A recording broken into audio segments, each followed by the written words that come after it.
15 വയസ്സുകാരിയെ തട്ടിക്കൊണ്ടുപോയി പീഡിപ്പിച്ച കേസിൽ പ്രതികൾക്ക് ശിക്ഷ വിധിച്ചു. ഒന്നാം പ്രതി തിരുവനന്തപുരം കാട്ടാക്കട കഞ്ചിയൂർക്കോണം സ്വദേശി SS ജിതീഷ്, ചൊവ്വ കണ്ണോത്തുംചാലിലെ മീത്തൽ വീട്ടിൽ ലയൺ പീറ്റർ എന്നിവർക്കാണ് തളിപ്പറമ്പ് പോക്സോ അതിവേഗ കോടതി ജഡ്ജ് R രാജേഷ് ശിക്ഷ വിധിച്ചത്. 2022 കേസിനാസ്പദമായ സംഭവം നടന്നത്. ഇൻസ്റ്റാഗ്രാം വഴി പരിചയപ്പെട്ട തളിപ്പറമ്പ് പോലീസ് പരിധിയിലെ 15 വയസ്സുകാരിയെ ഒന്നാം പ്രതിയായ ജിതീഷ് പല സ്ഥലങ്ങളിലും എത്തിച്ച് പീഡിപ്പിച്ചു എന്നാണ് കേസ്. ലോഡ്ജിൽ മുറി നൽകി പീഡനത്തിന് സഹായം നൽകിയ ചൊവ്വ കണ്ണോത്തുംചാലിലെ മീത്തൽ വീട്ടിൽ ലയൺ പീറ്ററാണ് കേസിൽ രണ്ടാം പ്രതി.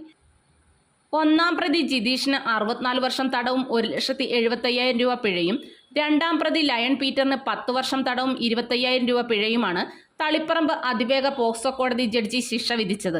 അന്നത്തെ തളിപ്പറമ്പ് CI AV ദിനേശാണ് കേസ് അന്വേഷിച്ച് കുറ്റപത്രം സമർപ്പിച്ചത്.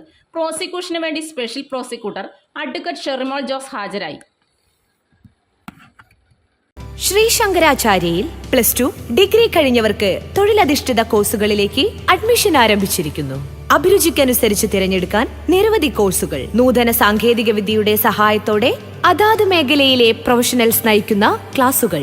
വരും വർഷങ്ങളിലെ തൊഴിൽ സാധ്യത മുന്നിൽ കണ്ട് അപ്ഡേറ്റ് ചെയ്ത മികച്ച സിലബസ്.